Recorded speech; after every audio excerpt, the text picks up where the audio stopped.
नमस्कार दोस्तों। आज की इस वीडियो में मैं आपको कराने वाला हूँ कंप्लीट हरियाणा जीके। ठीक है, वो भी सभी कॉन्सेप्ट्स के साथ। मेरा मकसद है कि आपको कम समय में ज़्यादा से ज़्यादा इन्फॉर्मेशन दी जाए और केवल वही चीज़ पढ़ाई जाए जो मोस्ट इम्पोर्टेंट है। अगर हम एग्ज़ाम के पॉइंट ऑफ व्यू से देखें तो मेरा मकसद केवल यही है। ठीक है, तो बिना समय गवाए हम स्टार्ट करते हैं अपनी वीडियो को। और आपको अगर अच्छी लगी ये वीडियो तो इसको लाइक ज़रूर करना और शेयर करना अपने दोस्तों के साथ। देखो, जब हमारा हरियाणा 1966 में बनकर एक नया राज्य उभर कर निकला, तब केवल 7 ज़िले थे हमारे हरियाणा में। वो कौन कौन से थे आप देखो तो हमारा हरियाणा कुछ 1966 में कुछ इस तरह दिखता था। तो उसमें केवल 7 ही ज़िले थे, वो है ये। ठीक है, अब इनको याद करने की ट्रिक है माइकल जैक्सन का घर, मतलब MJ माइकल जैक्सन का, के से का, GHAR घर। ठीक है, तो देखो कौन कौन से थे वो राज्य। अम्बाला, M से महेंद्रगढ़, J से जींद, K से करनाल, G से गुरुग्राम, H से हिसार, A से अम्बाला, R से रोहतक। ठीक है, तो आपको याद रहेंगे, कोई दिक्कत नहीं है। उसके बाद क्या हुआ, धीरे धीरे कुछ और राज्य बनते गए, ज़िले। तो अब हमारा हरियाणा कुछ इस तरह से दिखता है। तो आप देखो इसमें अब हमें जो सबसे इम्पोर्टेंट पॉइंट है वो आपको याद रखने हैं, ये बिंदु। ठीक है, हरियाणा के नॉर्थ वेस्ट और ईस्ट में कौन कौन से बिंदु है। ठीक है, तो हम देखेंगे जो सबसे नॉर्थ का है, ठीक है, वो है 30 डिग्री 35 मिनट /55। ठीक है, तो आपको ये याद रखना है। 27 डिग्री 39, और ये है हमारा पश्चिम में। ठीक है, और ये है हमारा पूर्वी। और एक जो सबसे इम्पोर्टेंट चीज़ है वो आपको याद रखनी है, कि सबसे जो आखिरी गांव है। ठीक है, तो हम देखें अगर पश्चिम में तो वो है चौटाला गांव। ठीक है, सिरसा का। फिर है नूह का एक दोहा गांव है जो सबसे नीचे है, मतलब साउथ में। नॉर्थ में शाहपुर। और अगर हम ईस्ट में देखें, पूर्व में, तो वो है कालेसर या फिर ताजेवाला। दोनों में से कोई भी अगर ऑप्शन आए तो आप टिक करके आ जाएंगे। ठीक है, कुछ लोग ताजेसर को बोलते हैं, कुछ कालेसर को। ठीक है, तो ये है। अब चलते हैं अपनी नेक्स्ट स्लाइड की तरफ। देखो, अब है जियोग्राफी ऑफ हरियाणा। ठीक है, तो इसको आपको बिल्कुल आसानी से समझना है कि हरियाणा की बाउंड्री कितने राज्यों से लगती है, वो है 5। ठीक है, कौन कौन से है वो, पंजाब, राजस्थान, उत्तर प्रदेश, हिमाचल प्रदेश और उत्तराखंड के साथ नदी के साथ, मतलब यमुना नदी से थोड़ा सा ये अपना बॉर्डर शेयर करता है। ठीक है, तो देखो हिमाचल प्रदेश से कौन कौन से ज़िले हैं वो आपको याद रखने की टिकट है कि हिमाचल प्रदेश को हमने पे किए रुपए। ठीक है, कुछ हमने उसके रुपए दिए, तो पे के क्या बनेगी शॉर्ट फॉर्म। P से तो है पंचकुला, A से अम्बाला और Y से यमुनानगर। ठीक है, और क्या क्या है यहाँ पे, शिवालिक की पहाड़ियाँ हैं, ठीक, साउथ ईस्ट में। और ये हरियाणा का कुल क्षेत्रफल का कितना, 1.67% ऑफ हरियाणा। ये इम्पोर्टेंट है, आपको याद रखना। ठीक है, इन तीनों में ही शिवालिक माउंटेन रेंज है।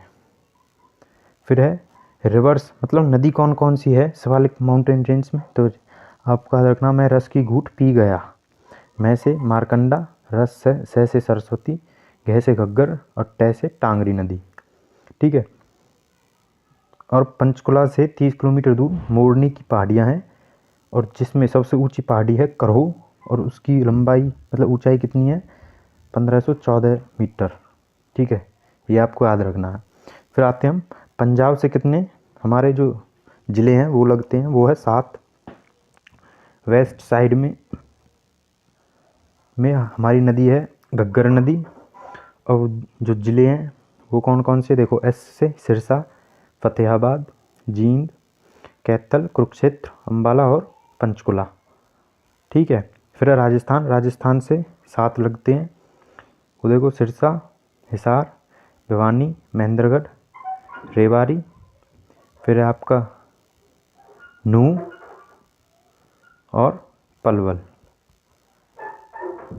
ठीक है, ये थे इसके। और इसमें क्या है, अरावली की पहाड़ियाँ हैं यहाँ पे नॉर्थ वेस्ट में, जो कि हरियाणा का कितना है 1.38% है हरियाणा की टोटल भूमि का, ठीक है। और क्या इसकी जो हाइट है वो है 652 मीटर। और ढोसी की पहाड़ियाँ हैं, ठीक है, जो सबसे ऊंची है वो है ढोसी। और यहाँ पर च्यवन ऋषि का संबंध यहाँ से बताया जाता है ढोसी की पहाड़ियाँ से, ठीक है। फिर है यूपी। यूपी के साथ हमारे 6 ज़िले वो बनाते हैं बॉर्डर। तो जींद जिला की सीमा हरियाणा के 7 ज़िलों से लगती है, ठीक है। जो जींद है वो हार्ट ऑफ हरियाणा कहते हैं उसको। तो सबसे ज़्यादा जो हरियाणा के ज़िला है जिसकी बाकी के ज़िलों से बॉर्डर लगती है सबसे ज़्यादा, वो है जींद। जींद की 7 ज़िलों के साथ बॉर्डर लगती है। और एक है इसका पंजाब का ज़िला, ठीक है।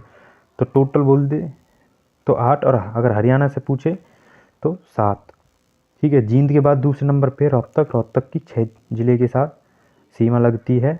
फिर है हरियाणा का कौन सा हिस्सा समुद्र तट को छूता था, मतलब कि प्राचीन काल में डॉक्टर M.L. भार्गव के अनुसार तो वो था दक्षिणी हिस्सा। फिर आते हैं, एक बुक लिखी गई थी an agriculture geography of Haryana doctor Jasvish द्वारा, जिसके अनुसार हरियाणा को 8 हिस्सों में बांटा गया था। वो कौन कौन से थे देखो, शिवालिक की पहाड़ियाँ, अरावली, बालू का मैदान, तरंगित बालू का मैदान, बाढ़ का मैदान, अनकही दलदल जो सिरसा में है, फिर है गिरिद्वीप के मैदान और जलोट के मैदान, ठीक है। तो ये सब थे। फिर उसके बाद आते हैं हम हरियाणा का प्रशासनिक परिचय। तो देखो पंजाब का कितना हिस्सा मिला था हमें, पंजाब का 35.15 हिस्सा काटकर 17वें राज्य के तौर पे हरियाणा बना 18वें संविधान संशोधन के तहत, ठीक है। तो पहले मुख्यमंत्री थे भगवत दयाल शर्मा, सेकंड थे राव वीरेंद्र सिंह, और जब मनोहर लाल खट्टर बने हैं वो 2014 में वो थे 10वें, ठीक है। पहले चुनाव हुए थे 1967 में, तब टोटल विधानसभा सीटें थी कितनी है 54।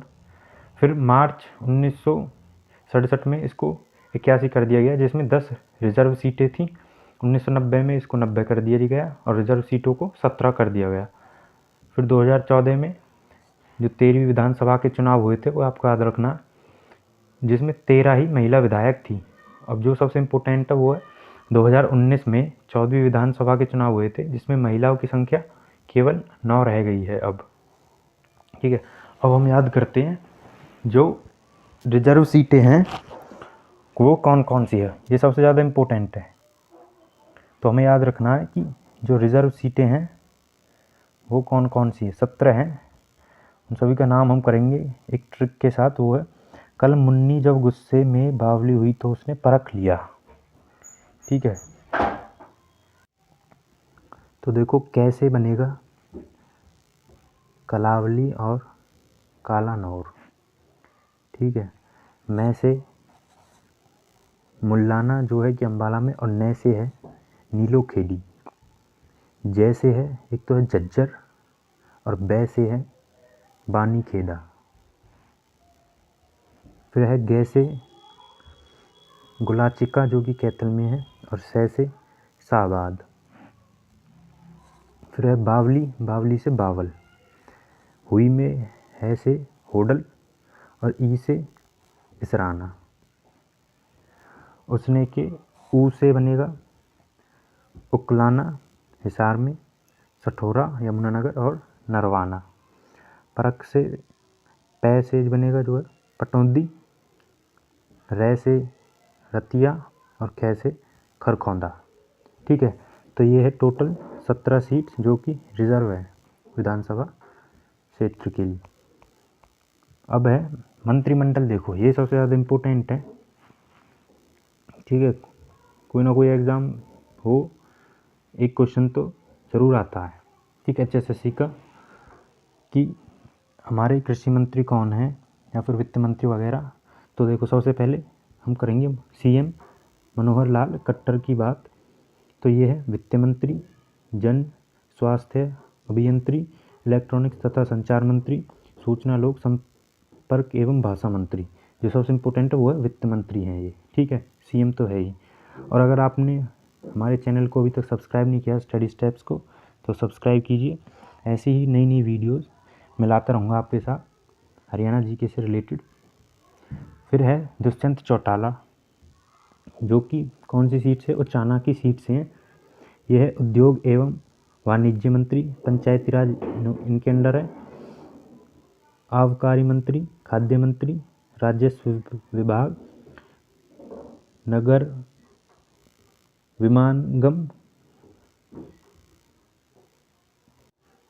विमानम या फिर जिसको कहते हैं हम नागरिक उड्डयन और उपभोक्ता मामलों के मंत्री। फिर आते हैं हमारे अनिल विज जी, ठीक है। सबसे इम्पोर्टेंट है, कहाँ से आते हैं ये है अम्बाला कैंट सीट से। ये हमारे गृह मंत्री है, इम्पोर्टेंट है। स्वास्थ्य मंत्री हैं ये, आयुष मंत्रालय की और चिकित्सा शिक्षा मंत्री हैं, विज्ञान एवं तकनीकी मंत्री और तकनीकी विज्ञान मंत्री, ठीक है। जो सबसे ज़्यादा इम्पोर्टेंट है वो यही है, पहले 4। फिर आते हैं कुंवरपाल गुर्जर, ये है जगाधरी यमुनानगर से। ये हमारे वन मंत्री हैं और शिक्षा मंत्री हैं, ये इम्पोर्टेंट है। पर्यटन मंत्री और संसदीय कार्य मंत्री। फिर आते हैं हम मूलचंद शर्मा, ये बल्लभगढ़ सीट से हैं। ये है हमारे परिवहन मंत्री, इम्पोर्टेंट। खान एवं खनन मंत्री, कौशल विकास मंत्री, कला एवं संस्कृति मंत्री। फिर है रंजीत चौटाला, ठीक है। रैसे रंजीत, तो ये है रानिया जो कि सिरसा में है। ये इनको कौन सा पद मिला है, ये है ऊर्जा या फिर बिजली मंत्री, ठीक। नवीकरणीय ऊर्जा मंत्री और जेल मंत्री। फिर है जयप्रकाश दलाल, जो कि लोहारू भिवानी से है। ये है कृषि मंत्री, ये इम्पोर्टेंट है। कानून मंत्री भी यही है, इम्पोर्टेंट। डेयरी विभाग, किसान विकास विभाग मंत्री और पशुपालन मंत्री और मछली पालन, ठीक है। ये दोनों इम्पोर्टेंट है, याद रखना कौन है, जयप्रकाश दलाल। फिर है बनवारी लाल, ये है बावल से और ये रिजर्वेशन सीट है, मतलब रिजर्वेशन सीट है इनकी, तो ये वहाँ से चुन के आए हैं। तो इनको कौन सी मिली है, ठीक है, एससी सीट है, तो इनको दिया है अनुसूचित जाति व पिछड़ा वर्ग कल्याण मंत्री, ठीक है।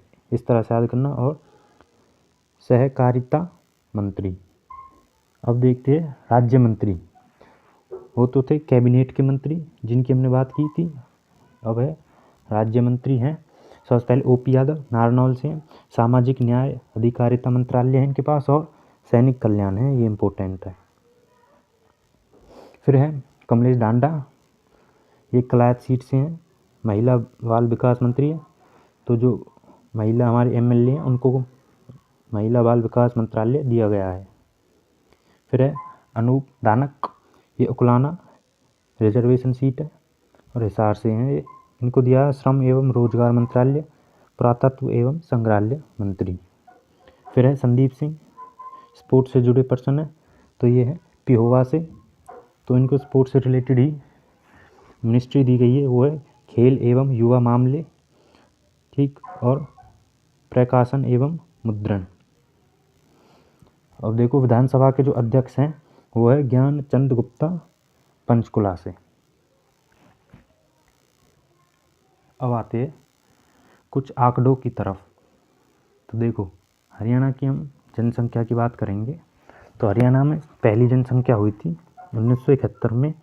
1966 में हरियाणा बना था, तो हर 11 साल बाद, तो 1971, ठीक है।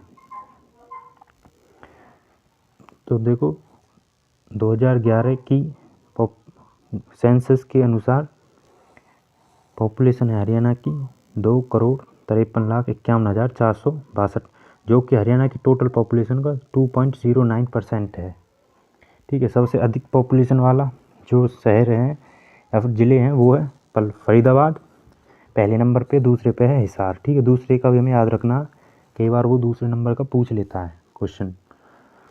ठीक है। और जो सबसे कम है वो आपको याद रखना पंचकुला, और दूसरे नंबर पे है रेवाड़ी। धार्मिक आधार पे देखें हरियाणा में सबसे ज़्यादा है हिंदू, फिर है मुस्लिम, फिर है सिख 4%, जैन है 0.21% और ईसाई है 0.20%। वृद्धि दर देखें तो हरियाणा की जो जनसंख्या की जो पॉपुलेशन वो 19.9% के हिसाब से बढ़ रही है। ठीक है। और जो सबसे कम है पॉपुलेशन, जो सबसे कम राज्य की जो पॉपुलेशन है, सॉरी राज्य नहीं, जिला जिसकी कम हुई है वो है झज्जर की, और जिसकी बढ़ता जा रही है वृद्धि, जिसकी पॉपुलेशन, वो है हमारा गुरुग्राम की जनसंख्या बढ़ती जा रही है। फिर देखिए लिंगानुपात में, तो हरियाणा की जो लिंग अनुपात है वो है 879। साक्षरता दर है हरियाणा की 75.6। सबसे ज़्यादा देखो जो लिंग अनुपात है वो है मेवात और फतेहाबाद में। ठीक है। और साक्षरता दर भी देखें तो सबसे जो कम है साक्षरता दर वो भी मेवात और फतेहाबाद है। ठीक है। तो आपको ये तो याद रहेंगे इस तरह। फिर है जो सबसे कम है लिंग अनुपात वो है गुरुग्राम और सोनीपत। ठीक है। और अगर साक्षरता दर देखें तो सबसे ज़्यादा साक्षरता दर है वो है गुरुग्राम, और उसके बाद है पंचकुला। ठीक है। तो इस तरह आप इनको याद रखना। फिर है जनसंख्या घनत्व, तो हरियाणा की जो जनसंख्या घनत्व है वो है 553 लोग प्रति किलोमीटर, और सबसे ज़्यादा तो है हरियाणा उसकी फरीदाबाद की, सबसे कम है सिरसा की। अब देखिए भाई जो सबसे इम्पोर्टेंट है वो है हरियाणा की नदियाँ। एक क्वेश्चन बनेगा ही बनेगा। तो देखो मैंने आपके लिए एक मैप बना दिया। ठीक है। तो जो इसमें लाल पेन से है वो है हमारी यमुना नदी, और जो ब्लैक पेन से है, ठीक है, ये है घग्गर, और जो ये नीले से है ये है सरस्वती। तो चलो सबसे पहले हम देखते हैं यमुना नगर का। तो देखो यमुना नदी है ये, ठीक है, प्राकृतिक सीमा बनाती है ये यूपी, ठीक है, यूपी के साथ। तो देखो ये निकलती है उत्तराखंड के बंदरपूछ की पहाड़ी से। ठीक है। यमुनोत्री ग्लेशियर है, और प्रवेश करती है हरियाणा में। ठीक है। जो प्रवेश द्वार है उसको वो है ताजेवाला बैराज, या फिर जिसको हम हथनी कुंड बोलते हैं। ठीक है। यमुनानगर का। ठीक है। और इस यहीं से ही जो हमारा ताजेवाला बैराज है, यहीं से ही पश्चिमी यमुना नहर निकाली गई है। ठीक है। हरियाणा में सिंचाई करने के लिए। अच्छा, फिर उसके बाद ये दिल्ली में आ जाती है ओखला बैराज। ठीक है। फिर वहाँ से ये फरीदाबाद और पलवल, और लास्ट जो इसका वो पॉइंट वो है हसनपुर। ठीक, इतना आ गया आपको समझ में। अब देखते हैं हम घग्गर नदी का। तो देखिए घग्गर नदी है,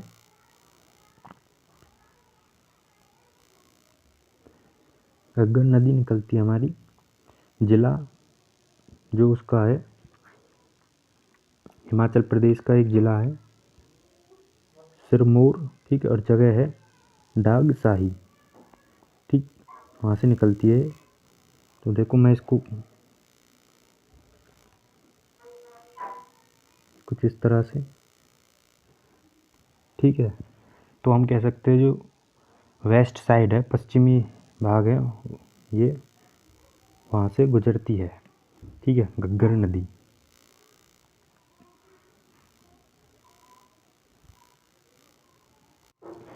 तो देखो जो सबसे इम्पोर्टेंट है इसमें वो ये है कि वो कौन से ज़िले हैं जहाँ से वो घग्गर नदी नहीं निकलती है। वो देखो बड़े ध्यान से देखो, ये है पंचकुला, तो यहाँ से तो निकलती है, यहाँ से होते हुए ये आई है कुरुक्षेत्र में। ठीक है। कुरुक्षेत्र में कौन सी जगह पे, यहाँ पे। ठीक, तो यहाँ से देखो अब कुरुक्षेत्र के बाद ये फिर वापस पंजाब में चली गई। ठीक है। तो उसके बाद ये कैथल में नहीं,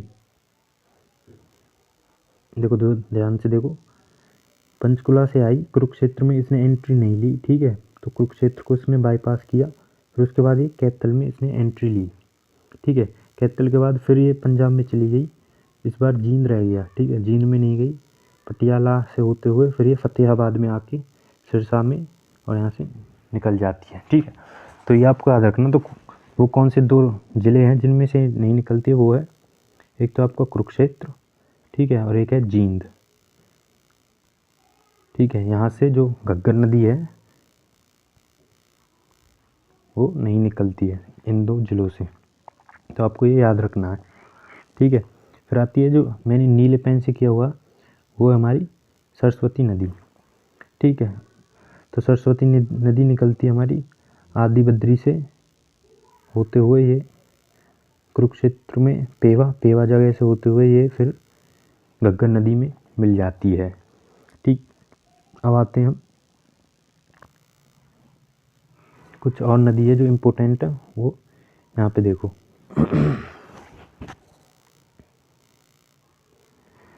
यमुना नदी से जो नहर निकाली गई है यहाँ से पश्चिमी यमुना नहर, वो जाती है दिल्ली के ओखला बैराज से। ठीक है, और ओखला बैराज से फिर एक नहर निकाली गई है जिसको बोलते हैं हम आगरा नहर। ये फरीदाबाद और पलवल से होती हुई निकलती है। और जो कुछ इम्पोर्टेंट बातें हैं वो आपको याद रखनी है कि जो इंदौरी नदी है वो मेवात की अरावली हिल से निकलती है, और साहिबी नदी दक्षिण हरियाणा की प्रमुख नदी है। ठीक है, दक्षिण हरियाणा में भी कुछ नदी हैं, वो देखो। जैसे कि हम अगर साहिबी नदी की बात करें, तो साहिबी नदी कुछ इस तरह से मेवात से होते हुए फिर पटौदी गुरुग्राम में इस तरह से मिल जाती है। ठीक है, फिर अगर हम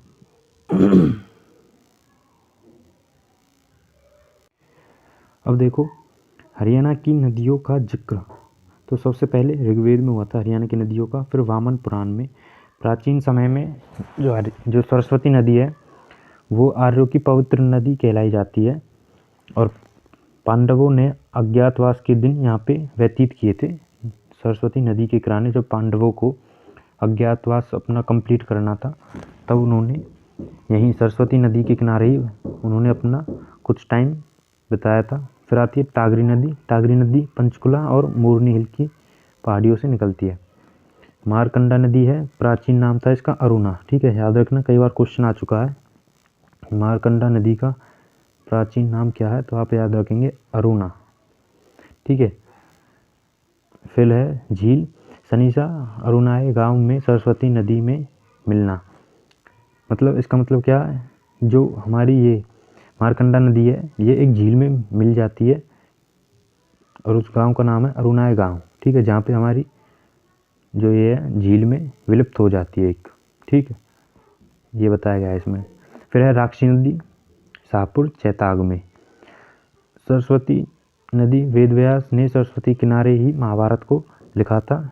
ठीक है, और गांव गुलवाली मुस्तफ़ाबाद यमुनानगर का गांव है, अब जिसको सरस्वती नगर रख दिया गया है। उसका नाम पहले उसका नाम था मुस्तफ़ाबाद, जो कि यमुनानगर में है, अब उसका नाम बदल के रख दिया है सरस्वती नगर। फिर देखते हैं हम यमुना नदी। तो यमुना नदी को और किन किन नाम से जाना जाता है, सदानिरा, नित्यवाहिनी, बारामासी या फिर यम की बहन। ठीक है, मतलब नित्यवाहिनी बारामासी का मतलब है कि जिसमें से पानी हमेशा बहता ही रहता है, मतलब वो कभी सूखती नहीं है। और इसकी सहायक नदियाँ हैं सोम, बेताब, चंबल और पथराला। ये आपको याद रखनी है इसकी सहायक नदियाँ, कई बार क्वेश्चन पूछा गया है यहाँ से। चलिए अब बात करते हैं भारत के नहीं, हरियाणा के नेशनल हाईवे। ठीक है, तो देखो मैंने आपके लिए एक हरियाणा का नक्शा बनाया हुआ है। ठीक है, तो जो मेन है वो 3 नेशनल हाईवे है। देखो एक है जो ये ब्लैक पेन से है, ठीक है, इसको बोलते हैं हम NH-44। ठीक है, फिर है नीले पेन से ये है NH-48। फिर जो लाल पेन से है ये है NH-9। तो देखो जो हमारा NH-44 है वो कौन कौन से नेशनल हाईवे से मिलकर बना हुआ है, वो है NH-1 और NH-9। NH2 से, ठीक है। ये NH1 है, ये NH2 है।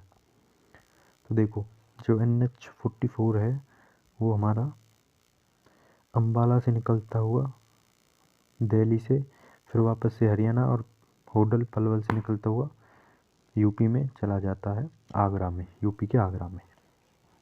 तो देखो कौन कौन से वो ज़िले हैं या फिर शहर हैं जहाँ से ये निकलता है, वो देखो आप। सबसे पहले देखेंगे अम्बाला, फिर अम्बाला से निकलते हुए आता है शाहबाद, कुरुक्षेत्र है, फिर पीपली, कुरुक्षेत्र का ये है, ठीक। कुरुक्षेत्र के इसने 2 नगर ले लिए, मतलब, ठीक। फिर उसके बाद ये एंट्री होती है इसकी करनाल में, नीलोखेड़ी, तराइन और परौंदा, ठीक है। ये 3 जगह है, ये है करनाल में। फिर करनाल से होते हुए ये आता है सोनीपत, गन्नौर, मुरतल, राई और कुंडली, ठीक है। पहले गन्नौर में जाता है, फिर मुरतल, फिर राई, कुंडली। फिर उसके बाद ये दिल्ली में एंटर करता है। फिर उसके बाद ये दिल्ली से निकलता है, फिर हरियाणा में आता है सूरजकुंड, जो कि फरीदाबाद, फिर बल्लभगढ़, फिर पलवल, फिर होडल, फिर यूपी। तो जो इम्पोर्टेंट बात है वो आपको इनके नाम याद रखने हैं कि कौन कौन सी जगह से पास हुआ, ठीक है। तो क्वेश्चन पूछ सकता है आपसे कि नीलोखेड़ी शहर से कौन सा नेशनल हाईवे पार होता है, तो वो आपको याद रखना है NH44। अब आते हैं हम NH48 में, ठीक है। तो जो NH48 है वो है दिल्ली से जयपुर, ठीक है। ये केवल 2 ज़िलों से गुजरता है। और जो NH44 है वो अगर अम्बाला से दिल्ली था, वो था 7 ज़िले से वो गुजरता है, ठीक है। तो यहाँ से देखो आप, जो NH48 था वो पहले NH8 हुआ करता था, ठीक है। तो याद कैसे रखेंगे, अब 8 था पहले, तो 8 के सामने हमने 4 और लगा दिया, ठीक है। तो ये थे दिल्ली से निकलता, फिर आता है गुरुग्राम के मानेसर में, फिर धारूहेड़ा, रेवाड़ी और बावल, और फिर ये जयपुर। फिर आते हैं हम NH9 हरियाणा का सबसे बड़ा नेशनल हाईवे है। पहले इसको NH10 था ये, लेकिन अब NH9 है और ये 5 ज़िलों से गुजरता है। तो देखो NH9 है वो कैसे है, देखो पहले दिल्ली, फिर उसके बाद आता है ये झज्जर, ठीक है।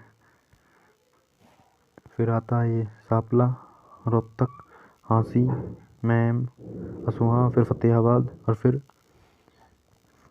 सिरसा की मंडी डबावाली, ठीक है। जो लास्ट पॉइंट है वो है मंडी डबावाली, ठीक है। जो इम्पोर्टेंट है वो आपको केवल ये याद रखनी है, ठीक है। और जो जगह मैंने बताई है वो। अब आते हैं हम हरियाणा के मुख्यमंत्री। तो सबसे पहले बात करते हैं भगवत दयाल शर्मा की। ये रहे थे मुख्यमंत्री 1966 से 1967 तक, ठीक है। जन्म था 1918, याद रखना आप। जो इम्पोर्टेंट है वो है बेरी गांव है झज्जर में, ठीक है। जो हरियाणा के पहले मुख्यमंत्री थे भगवत दयाल शर्मा, उनका जन्म हुआ है बेरी गांव झज्जर, और MLA थे ये, मतलब झज्जर से ही, ठीक है। और 2 राज्यों के ये राज्यपाल भी रह चुके हैं, वो है ओडिशा और MP। इनकी मृत्यु हुई है 1993। फिर थे जो दूसरे नंबर के थे वो थे राव वीरेंद्र सिंह। देखो इनके बारे में कुछ इंपॉर्टेंट बातें हैं, वो कौन सी याद रखनी है आपको। ये पहले गैर कांग्रेसी CM रहे हैं, ठीक है।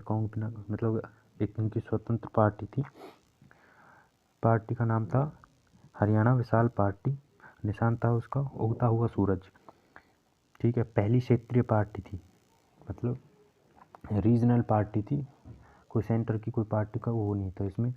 जन्म हुआ था इनका रेवाड़ी में, नागल पडानी गांव में, ठीक है। और ये विधानसभा के स्पीकर भी रहे हैं।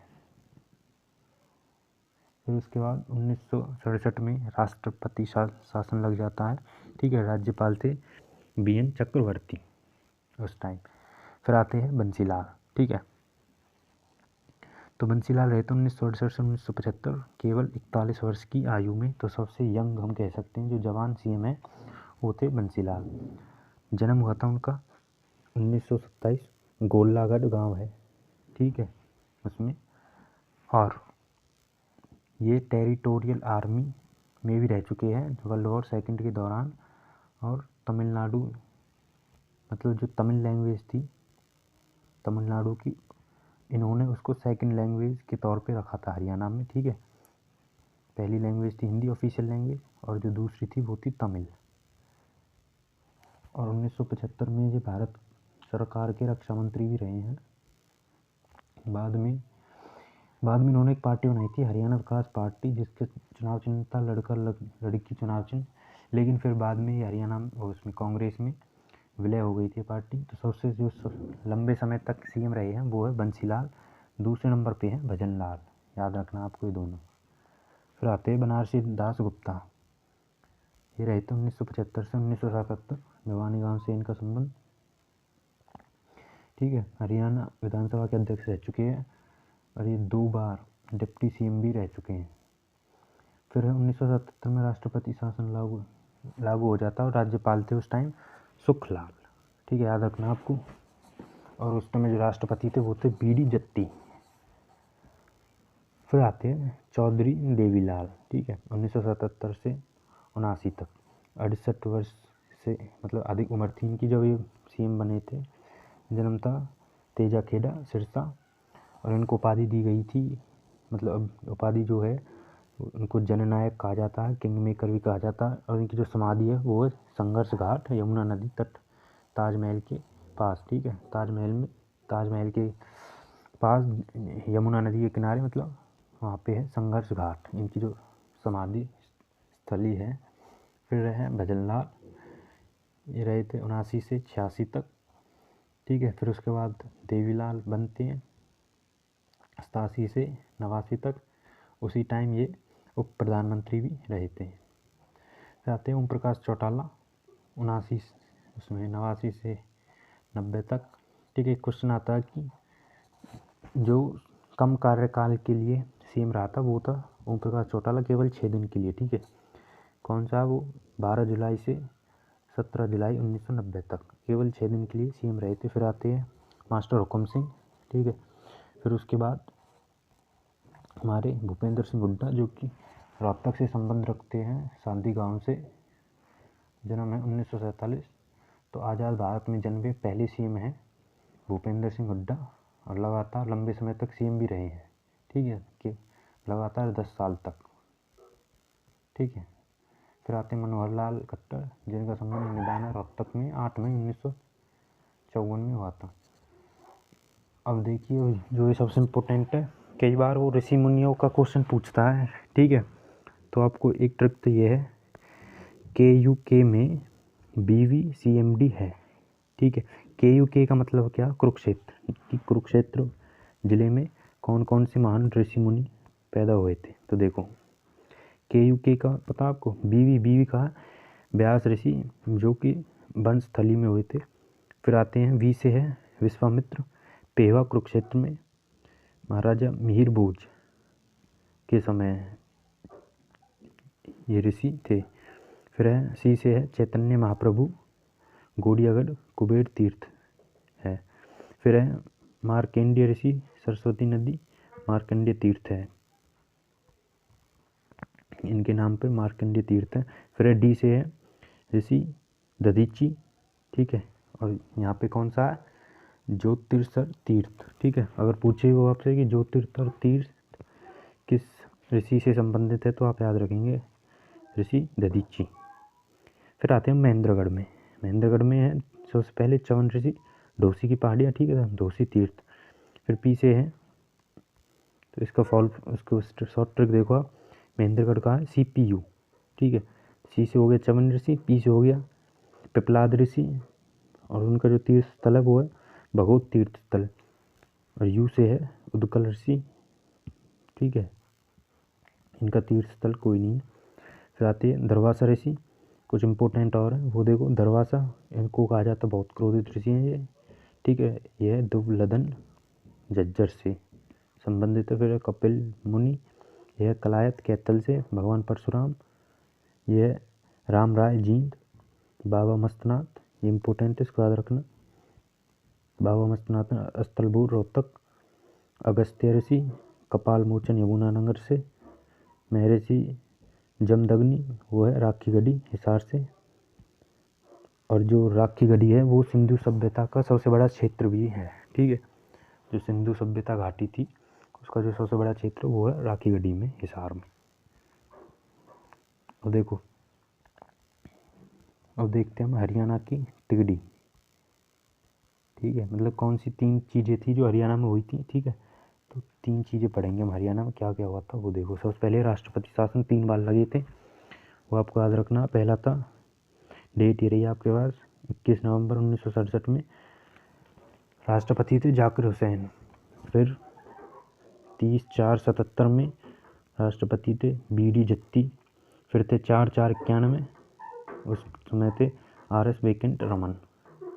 ठीक है, फिर है आकाशवाणी केंद्र 3 हरियाणा में। सबसे पहला रोहतक में 8 मई 1976 कमला शर्मा पहली वो थी जिन्होंने अपने में भाषण दिया था, जिसको हम जॉकी बोलते, रेडियो जॉकी, जो आकाशवाणी में संबोधन करती हैं, वो है कमला शर्मा थी। फिर है कुरुक्षेत्र 24 जून 1991। फिर है हिसार में 19/1/99 दूरदर्शन स्टेशन उषा शर्मा। ठीक है, उसके बाद आते हैं हम चिड़ियाघर। तो चिड़ियाघर 3 भिवानी में सबसे पहले 1982। फिर है पीपली कुरुक्षेत्र 82 उसी साल। फिर है रोहतक में 86। फिर है कमिश्नरी। देखो, कमिश्नरी है गुरुग्राम, फरीदाबाद और पंचकुला। मेट्रो आई थी सबसे पहले गुरुग्राम में, फरीदाबाद और झज्जर। ठीक है, इन 3 जिलों में मेट्रो सुविधाएं हैं। फिर है क्षेत्रफल की दृष्टि से देखें तो अकॉर्डिंग टू सेंसस 1900 मतलब 2011 से, तो सबसे बड़ा जो था वो था भिवानी, फिर था सिरसा, फिर था हिसार। लेकिन अब क्या है, भिवानी से अब चरखी दादरी अलग हो गया तो इसका क्षेत्रफल कम हो गया। और पहले पे अब सिरसा, फिर है हिसार, फिर है भिवानी। फिर आते हैं, देखो क्षेत्रफल की दृष्टि से देखें तो 3 जो सबसे छोटे वो हैं जिले, वो सबसे पहले पे है फरीदाबाद, दूसरे पंचकुला और तीसरे पे है गुरुग्राम। रियासतें जिन्होंने अंग्रेज़ों का साथ दिया था वो थे जींद, नाभा और पटियाला। चलिए अब देखते हैं कुछ ऐतिहासिक व्यक्तित्व। तो सबसे पहले बात करेंगे हम राजा हर्षवर्धन की। तो इनका जन्म हुआ था 590 ईस्वी में। गद्दी पर कब बैठे थे, 7वीं शताब्दी 606 ईस्वी में। दरबारी कवि थे भानवट, याद रखना है। ठीक है, भानवट थे इनके दरबारी कवि जिन्होंने लिखी थी बुक जिसका नाम था हर्षचरित्र। ठीक है, हरियाणा का पहला उपन्यास था कादम्बरी। ठीक, और इनकी जो राजधानी थी हर्षवर्धन की वो थी थानेसर। और इन्होंने 3 नाटक लिखे थे। ठीक है, आपको याद रखना, तीनों के नाम है नागानंद, प्रियदर्शिका और रत्नावली। और इनके समय में एक चाइनीज़ ट्रैवल मतलब चाइनीज़ यात्री आए थे जिनका नाम था ह्यून सांग, और समय है ये। ठीक है, 633 में 643 के बीच में वो आए थे। फिर है सम्राट हेमू। ठीक है, तो उनका जन्म हुआ था रेवाड़ी में। विक्रमादित्य की उपाधि ली थी उन्होंने 7 अक्टूबर 1556 में। बंगाल से पंजाब तक इन्होंने 22 युद्ध लड़े थे। और बैरम खान और हेमू के बीच में युद्ध हुआ था जिसमें हेमू की मृत्यु हो गई थी। ठीक है, फिर है अल्ताफ़ हुसैन अली जिनको उपाधि मिली है शम्सुल उलेमा। जन्म हुआ इनका 1837 पानीपत में। रचना इनकी ये 3 है, वो आपको याद रखनी है, तीरिया ए गुजमुम और नजम ए हाली। और ये याद रखना, जो हाली पुरस्कार दिया जाता है, ठीक है, जो उर्दू में जो अच्छा काम करता है तो उसको हाली पुरस्कार दिया जाता है, वो इन्हीं के नाम पे दिया जाता है। और ये पहले ऐसे राजा थे जिन्होंने अपना उर्दू का घोषणा पत्र रिलीज़ किया था। ठीक है, जो सबसे पहले उर्दू का घोषणा पत्र था उन्होंने प्रकाशित किया, और इनके गुरु थे मिर्ज़ा गालिब। ठीक है, याद रहेंगे आपको, अल्ताफ़ हुसैन अली। फिर थे पंडित दीनदयाल शर्मा। इनका जन्म हुआ था 1863 झज्जर में। 1800 1886 में क्या सनातन धर्म सभा की इन्होंने स्थापना की। 1897 में भारत धर्म मंडल की। फिर है दीनबंधु सर छोटू राम। जन्म है इनका 24/11/81 में, ठीक है। गढ़ी सापला रोहतक से हैं। बचपन का नाम था इनका रिचपाल, याद रखना, ठीक। बीए की पढ़ाई की थी इन्होंने सेंट स्टीफंस कॉलेज से। एलएलबी की पढ़ाई की थी आगरा यूनिवर्सिटी से। 1916 में गजट उर्दू का साप्ताहिक अखबार निकाला था इन्होंने सबसे पहले, ठीक है, याद रखना। जाट गजट जो साप्ताहिक अखबार है उर्दू का, 1916 सर छोटू राम ने। 1923 में यूनियनिस्ट पार्टी की स्थापना की। 1924 में जागीरदार लीग और बागड़ा बांध का जो निर्माता जिनको बोलते हुआ सर छोटू राम। उपाधि मिली है इनको 27 में मिली थी इनको राम बहादुर की, और 37 में मिली थी सर की। इनको 45 में इनकी लाहौर में मृत्यु हो गई। फिर आते हैं सर सादीलाल। जन्म है 1874 रेवाड़ी। 1909 में इनको उपाधि मिली थी राय बहादुर की। 1913 में पंजाब उच्च न्यायालय के मुख्य न्यायाधीश बने थे, जो पहले भारतीय थे जो पंजाब उच्च न्यायालय के मुख्य न्यायाधीश बने थे। कौन? सर सादीलाल। भजनलाल है 1930, बहावलपुर पाकिस्तान में इनका जन्म हुआ था, और ये सेंट्रल गवर्नमेंट में कृषि मंत्री भी रह चुके हैं और पवन एवं पर्यावरण मंत्री भी रह चुके हैं ये। फिर है कल्पना चावला करनाल, पता आपको। जन्म है कागज में तो है वैसे 1 जुलाई 1961, जो उनकी रियल डेट थी वो है 17/3/62, ठीक है। और जो आरसी तारामंडल जो जगह है वो कुरुक्षेत्र में है, ठीक है। फिर आते बाबा रामदेव, जिनका पूरा नाम था रामकिशन यादव। जन्म हुआ है इनका 25 दिसंबर 1965, जगह है सैयद अलीपुर महेंद्रगढ़ में। पिता का नाम था इनके का राम निवास, माता का गुलाबो देवी। इनके 3 गुरु रहे हैं, आचार्य करमवीर, आचार्य बलदेव जिनके गुरु, और आचार्य शंकरदेव से इन्होंने योग सीखा था। 1906 में दयानंद गांव में, जो कि उत्तराखंड में है, वहाँ पे इन्होंने पतंजलि की स्थापना की। फिर है पंडित जसराज। 1930 में पीपली मधौरी फतेहाबाद में इनका जन्म हुआ है। शास्त्रीय गायक के लिए मशहूर हैं ये, और उपाधि मिली है इनको स्वर सम्राट, संगीत मार्तंड। फिर है पंडित नेकीराम। पंडित नेकीराम का जन्म हुआ 4 सितंबर 1887 केलंगा रोहतक में। संदेश नामक इन्होंने एक पत्रिका निकाली थी भिवानी से। होम रूल आंदोलन में पूरा साथ दिया था इन्होंने। तो जो होम रूल आंदोलन था उसमें हरियाणा का जो उन्होंने नेतृत्व किया था वो था नेकीराम शर्मा ने नेतृत्व किया था, और एनी बेसेंट और बाल गंगाधर तिलक ने किया था इंडिया की तरफ से, मतलब इंडिया को जो पूरा रिप्रेजेंट किया था वो थे ये। फिर आते हैं हम बाल मुकुंद गुप्त पे, जिनका जन्म था गुडियानी झज्जर में। बाबू बाल मुकुंद गुप्त नाम था। अच्छा, जो इनाम मिलता है जो हमें बाबू बाल मुकुंद गुप्त इनाम मिलता है, जिसकी राशि है 2 लाख, ठीक है, वो इनके नाम पर ही दिया जाता है। फिर है लाला राय बहादुर मुरलीधर। देखो जन्म हुआ था इनका 1848 में पलवल में, वकालत की थी अम्बाला से। 1998 में राय बहादुर की उपाधि मिली गई है। 1904 में केसर हिंद, ठीक। और उन्होंने क्या किया, 1 अगस्त 1920 से लेके 12 फरवरी 1922 तक जो असहयोग आंदोलन चला था, इन्होंने उस टाइम ये उपाधि वापस कर दी थी अंग्रेज़ों की, ठीक है। और इन्होंने 1886 में अम्बाला में कांग्रेस पार्टी की स्थापना की थी, ठीक है। कांग्रेस पार्टी को हरियाणा में लेके आए थे 1886 में।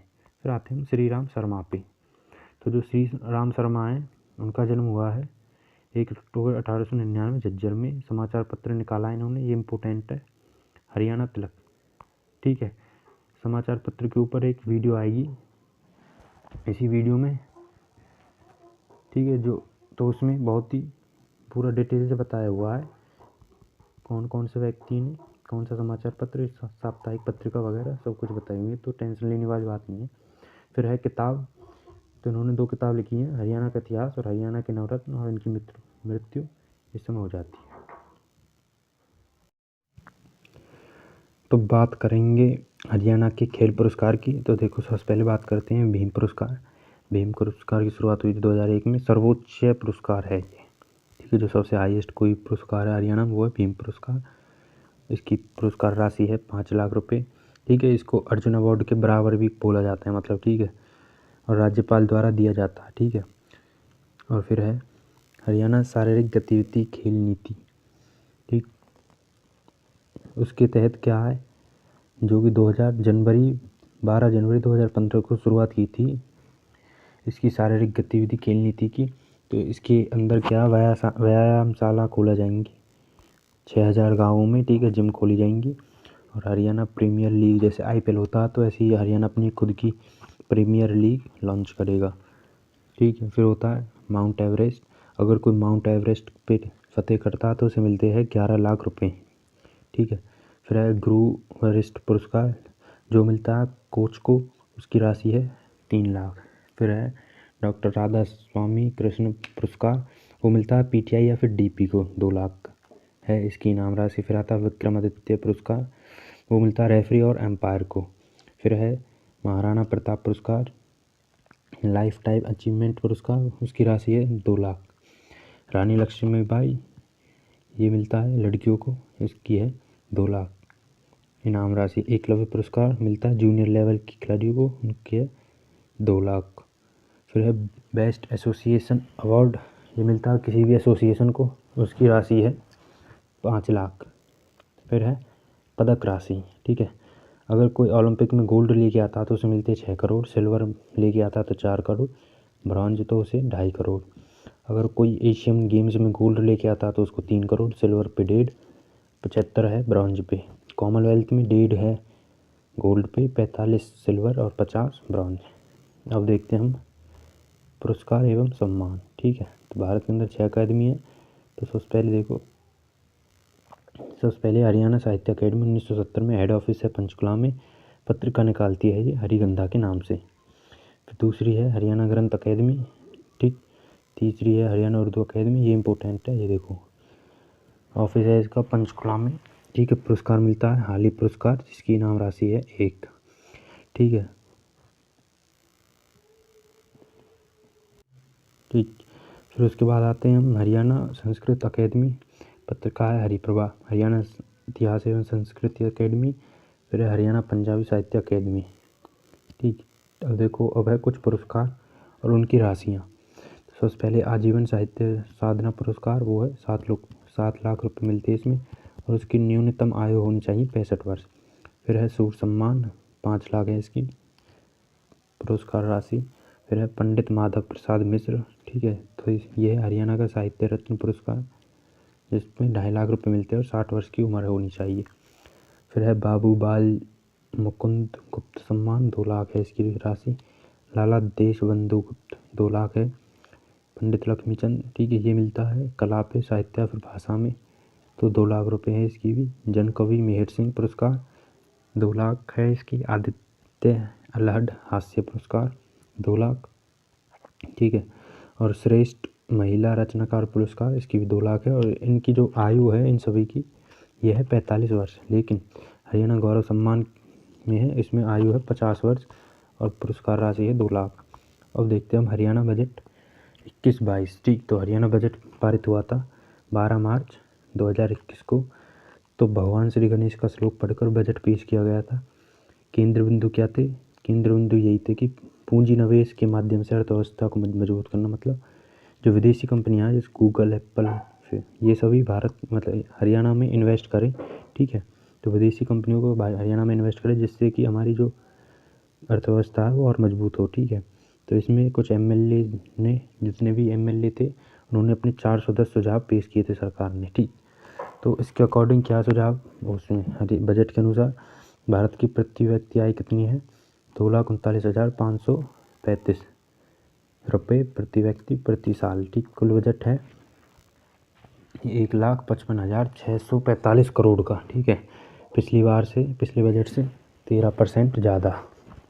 और इसमें देखो जो सीरम इंस्टीट्यूट ऑफ इंडिया है और भारत बायोटेक जो कोविड-19 की वैक्सीन बनाते हैं, तो हरियाणा को अपनी जो पहली डोज थी वो मिली थी 13/1/2021 को। ठीक है, कितनी डोज थी? 2,61,000।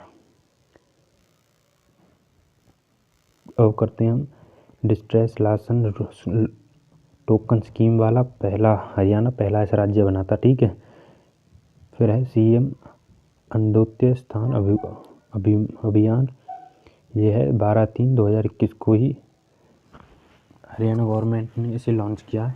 इसके तहत 2 लाख परिवारों को जिनकी आय 1,80,000 से नीचे, इनको बीपीएल की श्रेणी में रखा जाएगा। फिर है किन्नर बौना या फिर महिला दिव्यांग, उनकी जो पेंशन है वो 2,250 कर दी गई है, बुजुर्ग पेंशन को 2,500। फिर है अनुसूचित जाति के लोगों के लिए वकील करने के लिए, मुकदमा लड़ने के लिए 2,200 रुपये उनको मिलेंगे। फिर है सीएम परिवार समृद्धि योजना, उसके लिए कितने रुपए खर्च किए गए हैं? 10,798 करोड़ रुपए खर्च किए जाएंगे। ठीक, जिनकी आय 1,80,000 से नीचे है या और 5 एकड़ से कम खेत है, उनको 6,000 रुपये वार्षिक तौर पर मिलेंगे। फिर एक और स्कीम है जो लॉन्च की है, हर खेत स्वच्छ खेत, 1,00,000 एकड़ भूमि को सुधारा जाएगा। ठीक है, फिर बागवानी पे कितने रुपए खर्च किएंगे? 498 करोड़ रुपए बागवानी पे खर्च किए जाएंगे। सोनीपत के गन्नौर में इंटरनेशनल बागवानी मंडी की स्थापना की जाएगी। पिंजौर में सेब मंडी, गुरुग्राम में पुष्प मंडी और सिरसा जो सोनीपत में है उसमें मसाला मंडी। कृषि कल्याण के लिए 2,998 रुपये खर्च किए गए हैं। पशुपालन के लिए 1,225, सिंचाई के लिए 5,081 रुपये।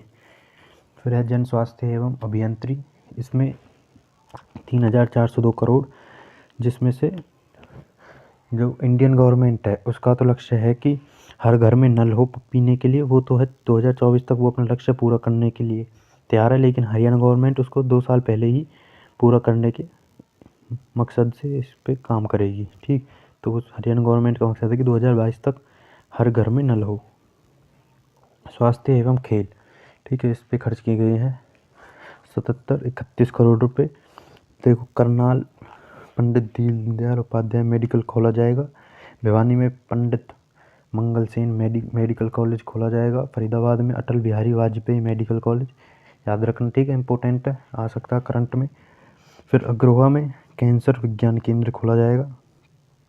तो जो इस बजट के अनुसार 406 करोड़ रुपए स्वास्थ्य पे, और बाकी के जो ये है 2,136 वो चिकित्सा अनुसंधान पे। ठीक है, खेल के लिए जो रुपए बजट में वो है 394 करोड़ रुपए। और जो ओलंपिक में जिन्होंने गोल्ड या फिर कोई भी मेडल जीता होगा उन्हें 5 लाख रुपए दिए जाएंगे उनके डाइट के लिए।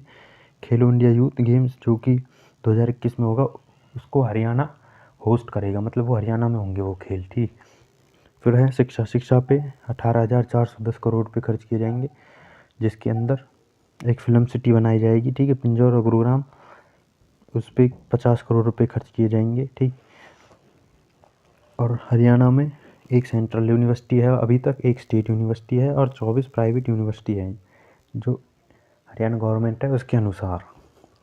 फिर है श्रम योजना, इसके तहत 1,823 करोड़ रुपए खर्च किए जाएंगे। ठीक है, और ये है 1,868 रुपये कौशल विकास, जो कि विश्वकर्मा स्किल यूनिवर्सिटी है पलवल जिले के दूधवाला गांव में। ठीक है, 1,848 करोड़ रोजगार में, 41 करोड़ लेबर पे खर्च किए जाएंगे। फिर है सूचना एवं प्रौद्योगिकी, उस पर 139 करोड़ रुपए, परिवहन विभाग को मिले हैं 2,408, वन विभाग को 443, पुलिस विभाग को 5,769 करोड़ रुपए और नागरिक उड्डयन विभाग को 7,089 करोड़ रुपए। ठीक, तो अब बात करते हैं हम हरियाणा के गणराज्य। तो हरियाणा के 4 गणराज्य थे। ठीक है, सबसे पहले थे योध्या गणराज्य। ठीक है, युधिष्ठिर के वंशजों ने इसको चलाया था और ये सबसे ज़्यादा शक्तिशाली थे। ठीक है, तो ये कहाँ तक फैले हुए थे, देखो ये भिवानी औरंगाबाद थी इनकी राजधानी। ठीक है, यहाँ पे औरंगाबाद इनकी राजधानी थी। ठीक है, और सिक्के थे वो लिखे गए थे ब्राह्मी लिपि में। ठीक है, इस काल के दौरान हरियाणा को बहुद्यानक कहा जाता था। ठीक है, और फिर इसका जो वर्णन है वो मिलता है हमें। ठीक, द्रोण पर्व, जूनागढ़ अभिलेख, विजयगढ़ अभिलेख। ठीक है, किताब लिखी गई थी वो अष्टगामी, पाणिनि, इलाहाबाद। ठीक है, तो इस हिस्से इसके दौरान मतलब कि जो ये राज्य था गणराज्य, इसमें हरियाणा को दो भागों में बांटा था, रोहतक और सिरसा। देखो जो युद्ध गणराज्य के जो सिक्के सबसे पहले मिले गए थे हमें सहारनपुर यूपी में। ठीक है, तो कोटले नाम के व्यक्ति ने इसको खोजा था। फिर सोनीपत, फिर खोखरा कोट रोहतक में इंडो ग्रीक जो वो सांचे इंडो ग्रीक सिविलाइजेशन के यहाँ पे सिक्के मिले थे हमें। सिविलाइजेशन नहीं मतलब इंडो ग्रीक डिज़ाइन के सिक्के मिले थे। और एक क्वेश्चन पूछा गया था, ठीक, कि कौन सी जगह पे इंडो ग्रीक डिज़ाइन के सिक्के मिले थे, वो थे खरगोंदा कोट रोहतक। इम्पोर्टेंट है ये। ठीक है, तो सबसे पहले देखो जो दो मशहूर लड़ाई हुई थी वो हुई थी कड़फिसेस वर्सेस योद्धे, तो इसमें योद्धे जीत गए थे।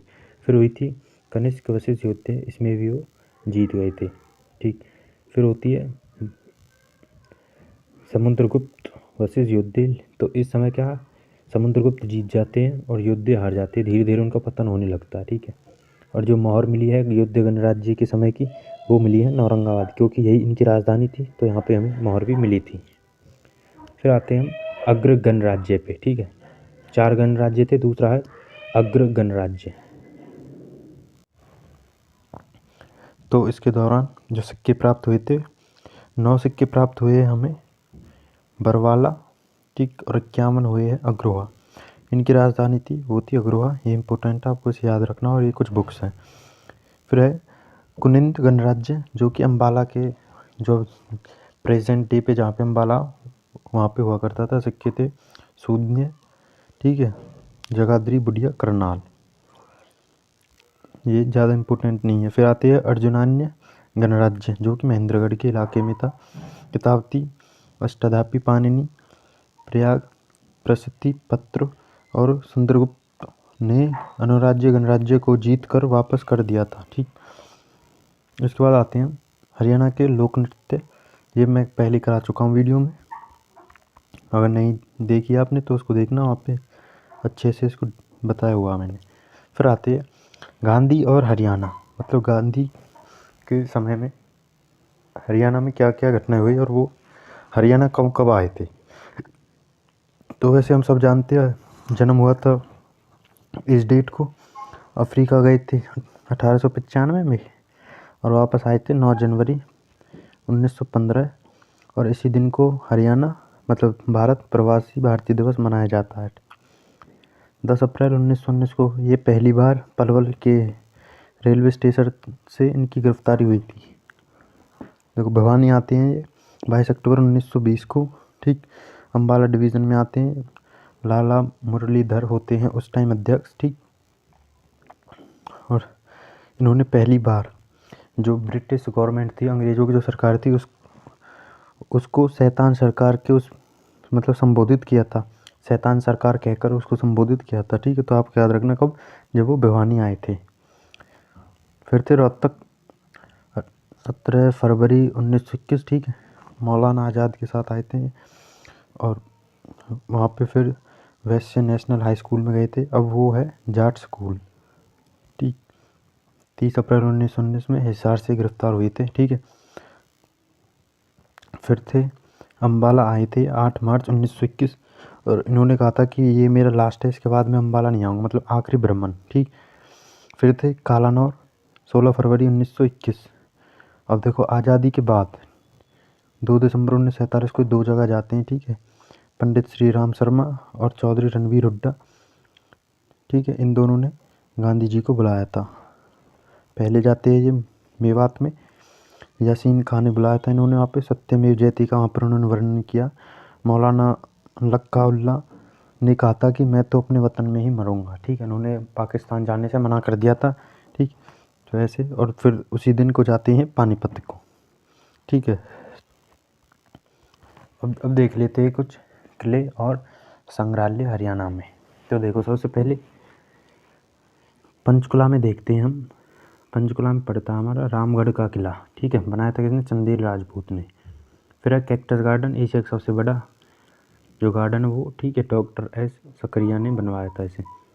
फिर है यादवंत गार्डन, 1661 में किसने? फिदाई खान ने, ठीक है। और आम गार्डन भी कहते हैं। और यहाँ पे मेला लगता है 7-8 जुलाई को, ठीक। फिर है मोरनी हिल्स, पहाड़ियों की रानी भीमा देवी का मंदिर, ठीक है, जिसको उत्तर भारत का खजुराहो भी बोला जाता है। फिर आते हैं अम्बाला। अम्बाला में चर्च है सेंट पॉल चर्च, ठीक। और जिसकी शैली है अर्धगोलिक शैली में बना हुआ है ये चर्च। फिर आते हैं हम अम्बाला छावनी। फिर है 9 गजा पीर की दरगाह, ठीक है। और इस पे खड़ी दीवार भी चढ़ाते हैं इस दरगाह पे, याद रखना। फिर है करनाल। करनाल में है saint Jacks church, James church, saint James church, ठीक है। 5 पीरों की दरगाह है यहाँ पे। फिर है यमुनानगर। यमुनानगर में है बीरबल का रंग महल, इम्पोर्टेंट है, ठीक है, बढ़िया। और फिर है कालेश्वर मठ, ठीक है, 12 शक्तिपीठ में से एक है। कालेश्वर तीर्थ कुरुक्षेत्र में। चनेटी का स्तूप अशोका ने बनवाया था, वो है। नर नारायण की गुफा है। सूर्यकुंड और कपाल मोचन। फिर आते हैं हम कुरुक्षेत्र में। कुरुक्षेत्र में श्री कृष्ण संग्रहालय है, ठीक है। ये 1947 से लेके 1991 के बीच में बना था। फिर है गुजराली लाल नंदा संग्रहालय। फिर है हस्तलिखित संग्रहालय, ठीक, पंडित स्थानु दत्त शर्मा ने बनाया था। फिर है कल्पना चावला तारामंडल, जो कि ज्योतिषर जगह पे है। बाबा काली कमली डेरा, वो है विशुद्धानंद महाराज ने बनवाया था। चंद्रगुप्त युधिष्ठिर, हर्ष का टीला थानेसर, शेख चिल्ली का किला, ये इम्पोर्टेंट है। भगवानपुर टीला और दौलतपुर टीला, ये सभी आपके कुरुक्षेत्र के अंदर हैं। फिर आते हैं हम पानीपत पे। पानीपत में है इब्राहिम लोधी का किला या फिर मकबरा। काबुली बाग, बाबर ने बनवाया था, ठीक। काला अम्ब, जो कि अब एक हीरो वॉर मेमोरियल है, ठीक है। पानीपत का तीसरा युद्ध हुआ था 14 जून 1761 में, ये इम्पोर्टेंट याद रखना, ठीक है। आध्यात्मिक संग्रहालय और सलारगंज गेट दोनों यहीं पर हैं, ठीक। और कोहड़ कोस मीनार, ये सभी कहाँ पे? आपके पानीपत में। फिर है महेंद्रगढ़। महेंद्रगढ़ का जो नारनौल का प्राचीन नाम है, महेंद्रगढ़ का एक प्रसिद्ध नगर है नारनौल, इसका प्राचीन नाम है नर राष्ट्र, ठीक है। यहाँ पे इसको बावड़ियों या फिर तालाबों को नगर भी कहा जाता है नारनौल को। फिर यहाँ पे एक जल महल है, ठीक। फिर है बीरबल का छता। फिर मिर्जा अली की बावड़ी नारनौल में। शाह विलायती मकबरा है नारनौल में, आराम कौसर, ठीक है। फिर है कानौड का किला, पटियाला के राजा नरेंद्र ने अपने बेटे महेंद्र के नाम पे बनवाया था, ठीक है। और जो महेंद्रगढ़ है उसका नाम ऐसे पड़ा था, जो पटियाला के राजा थे नरेंद्र ने, उन्होंने अपने बेटे महेंद्र के नाम पर ही शहर को बसाया था महेंद्रगढ़, ठीक है। माधोपुर का किला कहाँ पे है? नारनौल में, ठीक है। सवाई माधो सिंह ने बनवाया था। इब्राहिम सूरी का मकबरा है, पठान शैली में बना हुआ है, ये इम्पोर्टेंट, ठीक है। इब्राहिम सूरी का जो मकबरा है पठान शैली में बना हुआ है और ये नारनौल में है। उसके बाद आते रेवाड़ी। रेवाड़ी को बोला जाता है वीरभूमि या फिर पीतल नगरी, याद रखेंगे आप। राजा तेज सिंह का तालाब है 1815 में, बाग वाला तालाब, ठीक। ये सभी कहाँ पे मिलेंगे? रेवाड़ी में। फिर है पलवल। पलवल को बोला जाता है सिटी ऑफ कॉटन। किशोर महल, 12 खंबा की छतरी है यहाँ पर, होडल की सराय। फिर है फरीदाबाद, तो इम्पोर्टेंट राजा नाहर सिंह का किला है यहाँ पे। माटिया का किला, ठीक, बल्लभगढ़। शेर शाह सूरी के समय का है ये, ठीक। माटिया का किला। फिर है कैथल, कपि स्थल बोला जाता था इसे प्राचीन नाम से। गुरुद्वारों का शहर है। खिलजी सुल्तान का मकबरा है कैथल में। नवग्रह कुंड है, ठीक। और इसे छोटी काशी भी बोला जाता है। किस कारण? क्योंकि यहाँ पर नवग्रह कुंड है, ठीक है। शाह कमाल की मज़ार है यहाँ पे। फिर जींद, जींद को बोला जाता है मिल्क सिटी, क्योंकि यहाँ पर वीट के बहुत सारे प्लांट है। और जैंतपुरी था इसका पुराना नाम, याद रखेंगे आप। जींद का पुराना नाम है जैंतपुरी। जींद का किला है 1775 में राजा गजपत ने बनवाया था, ठीक। रानी तालाब शाही परिवार का तालाब है, निर्माण किया था रघुवीर सिंह ने। फिर है हिसार, हिसार को बोला जाता है स्टील सिटी। फिरोज तुगलक ने इसको बसाया था 1354 में, ठीक है। इसीलिए फिरोज शाह तुगलक ने बहुत सारी नहरों का भी निर्माण किया था इस जगह, तो इसीलिए इसको नहरों का राजा भी बोला जाता है फिरोज शाह तुगलक को। गुजरी महल है, ठीक है, तो उसको बोला जाता है, जो गुजरी महल है उसको सल्तनत काल का ताजमहल भी बोला जाता है, ठीक है। तो वो कहाँ पे है? हिसार में, याद रखेंगे आप। लाट की मस्जिद है, फिरोज शाह पैलेस है, 40 हाफिज़ की मकबरा। फिर है रोहतक, ठीक। रोहतक में गौकर्ण का किला, ठीक है, महम का किला, 24 चबूतरा, महम की बावड़ी, ठीक है, ज्ञानी चोर की सुरंग, ठीक है, ये सभी वहाँ पे है।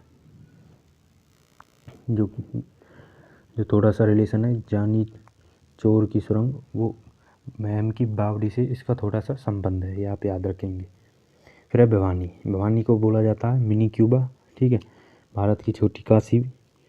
और तोशाम की बरादरी, पृथ्वीराज की कचहरी और औरंगाबाद का किला, ये सभी यहाँ पे है। सोनीपत को ऊपर प्राचीन नाम है सोनप्रस्थ, जिसको एजुकेशन सिटी बोला जाता है। मामा भांजा की मुगल सराय है फेमस पैलेस इसमें। गोहाना का किला है पृथ्वीराज चौहान, ठीक है। तो गोहाना में फिरोज शाह तुगलक ने मंदिर तोड़े थे और प्राचीन नाम था गबन होना।